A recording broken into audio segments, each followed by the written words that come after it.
প্রতি শুক্রবারে আমাদের মধ্যে একটা ঈদের আমেজ তৈরি হয়। ডাকসুকে কেন্দ্র করে সেই ঈদের আমেজ একটু বেগবান হয়েছে।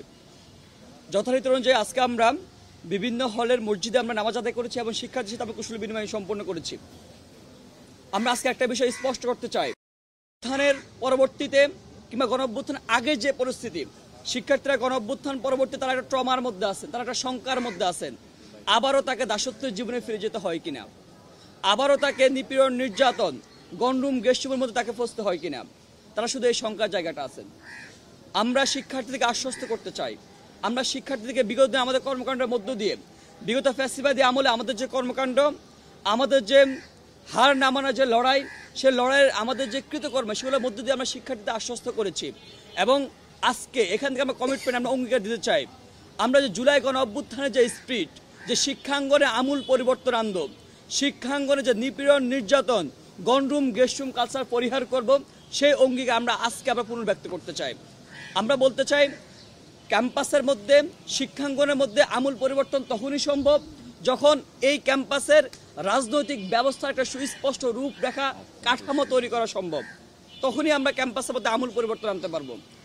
প্রিয় সাংবাদিক বন্ধুগণ, আজকের সম্মেলনের মধ্য দিয়ে আমরা আমাদের অঙ্গীকার পুনর্ব্যক্ত করতেছি, আমরা যদি ডাকসুতে নির্বাচিত হই, প্রত্যেকটা বছর একাডেমিক ক্যালেন্ডারের মধ্যে ডাকসু নির্বাচনকে আমরা আওতাভুক্ত করব।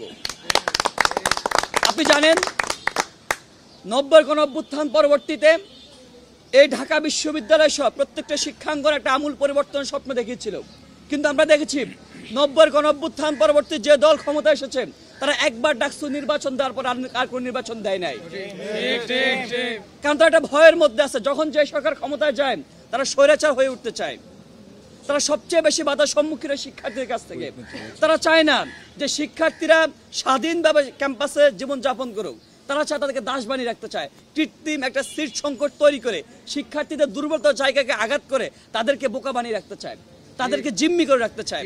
আমরা বলতে, আজকে আমাদের আবু বকর মজুমদার, আমাদের সহযোদ্ধা বলেছেন, তিনি বলেছেন যে আমরা 1 সিট 1 মেম্বার 1 স্টুডেন্ট, আমরা সেটা নিশ্চিত করতে চাই। আপনি দেখেন, ঢাকা বিশ্ববিদ্যালয় প্রায় অর্ধেকের বেশি নারী শিক্ষার্থী, অথচ শুধুমাত্র 5 হল নারী শিক্ষার্থীর জন্য। 5 আগস্ট পরবর্তী যখন আপনার বিদেশি ডেলিগেট যখন আসেন নারী শিক্ষার্থী হলগুলো দেখার জন্য, তখন তারা আমাদের প্রশাসনকে ধিক্কার জানিয়ে যায়। প্রশাসন সেটা একদম অবলোকে প্রকাশ করে যে আমাদেরকে ধিক্কার জানিয়েছে। যে এই যে গণরুমের মধ্যে মনে হয় যে মানুষ রোহিঙ্গা ক্যাম্পে মানুষ এমন থাকে না, একজন নারী শিক্ষার্থী কিভাবে থাকে। আমরা সেই জায়গায় বলতে চাই, নারী শিক্ষার্থীরা, আপনি দেখেন, নারী শিক্ষার্থীরা আর উপেক্ষার শিকার হবে না। আমরা বলতে চাই, নারী শিক্ষার্থী আর কোনো বুলিংয়ের শিকার হবে না, কোনো মোরাল পুলিশিংয়ের শিকার হবে না, সেটা আমরা নিশ্চয়তা করতে চাই। সেটার জন্য আমরা অ্যাক্ট তৈরি করতে চাই।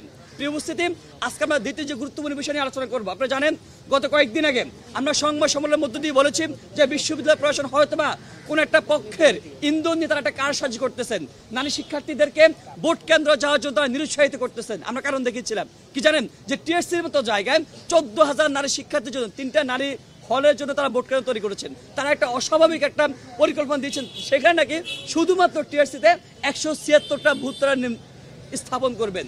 খুবই হাস্যকর বিষয়।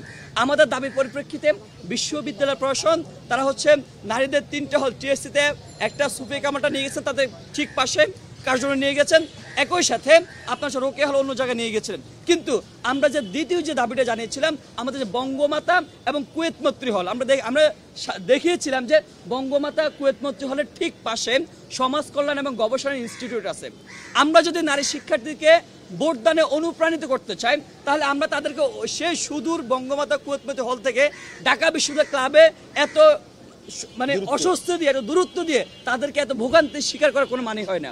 আমরা প্রশাসনকে আবার স্পষ্ট ভাষা বলতে চাই, আমরা একবার আপনাকে দাবি জানিয়েছিলাম, দাবির পরিপ্রেক্ষিতে আপনার শুধু টিএসসিটা সংস্কার করেছেন, টিএসসি ভোট কেন্দ্রের মধ্যে পরিবর্তন এনেছেন। আমরা দ্বিতীয় দাবি জানাতে চাই, আপনারা আবারও যে বঙ্গমাতা এবং কুয়েত মৈত্রী হলে ভোট কেন্দ্র তাদের পাশে ঠিক ওই জায়গায় স্থাপন করেন। তারা নারী শিক্ষার্থীরা ভোটদানে অনুপ্রাণিত হবে, তারা সেটাকে ভোগান্তি মনে করবে না। আপনি জানেন, অনাবাসী শিক্ষার্থীরা সেখানে যেতে পারবে।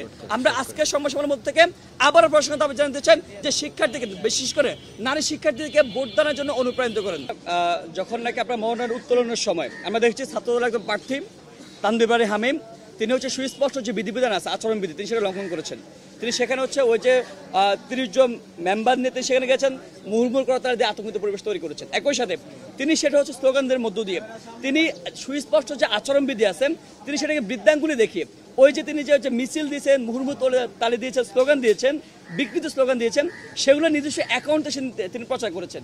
তো সেই জায়গা থেকে আমরা শঙ্কার জায়গা তৈরি হচ্ছে আমাদের মধ্যে যে বিশ্ববিদ্যালয় প্রশাসন কিংবা নির্বাচন কমিশন আসলে বিষয়টা কীভাবে দেখেন। আরেকটা বিষয় দেখেন, আমরা দেখেছি যে ছাত্রদলের বর্তমান যে বিপি ক্যান্ডিডেট তিনি বলেছেন তিনি নির্বাচন মনোনয়নপত্র উত্তোলন করার সময় তিনি বলেছেন যে আমরা শুধুমাত্র এখন ব্যক্তিগতভাবে মনোনয়ন উত্তোলন করতেছি, কিন্তু আমাদের প্যানেল ঠিক করবেন স্বয়ং তারেক রহমান। সেই জায়গা থেকে যখন একজন বিবি প্রার্থী বলেন আমাদের প্যানেল ঠিক করবেন তারেক রহমান, তাহলে সেই বিবি প্রার্থী নির্বাচিত হওয়ার পরে শিক্ষার্থীদের দাবি দেওয়া কিংবা অধিকারের বিষয়টা অবশ্যই তারেক রহমান কনসার্ন নিয়ে তিনি পালন করবেন, সেটা আমরা মনে করি। তো এই জায়গায় আপনি যেটা বলছেন যে নির্বাচনী পরিবেশ সুষ্ঠু আছে কিনা, আমরা যখন দেখি আচরণবিধি লঙ্ঘন করতেছেন, একই সাথে নিজে বৃদ্ধাঙ্গুলি দেখে সেটা প্রচার করতেছেন, বিশ্ববিদ্যালয় প্রশাসন নির্বাচন কমিশন নির্বাক নির্লিপ্ত ভূমিকা পালন করতেছেন, সেই জায়গায় আমাদের শঙ্কার জায়গা তৈরি হয়। যে আরেকটা বিষয় দেখেন, আমরা দেখেছি একটা দল আপনার মনোনয়নপত্র উত্তোলন করতে পারেন নাই, কারোর সাথে আলাপ আলোচনা করে আউট অফ নো হেয়ার বিশ্ববিদ্যালয় প্রশাসন নির্বাচন কমিশন তিনি কি করছেন, একদিন সময় বাড়িয়ে দিয়েছেন। আমরা দেখেছি বঙ্গমাতা হলে যখন সময় পার হয়ে যাওয়ার পরে মনোনয়ন উত্তোলন করতে গেছেন, সাধারণ শিক্ষার্থীদের বাধার সম্মুখীন হয়েছেন, কিন্তু ওই বাধাকে ছাত্রদল সম্মান করে মব বলে সম্বোধন করেছেন।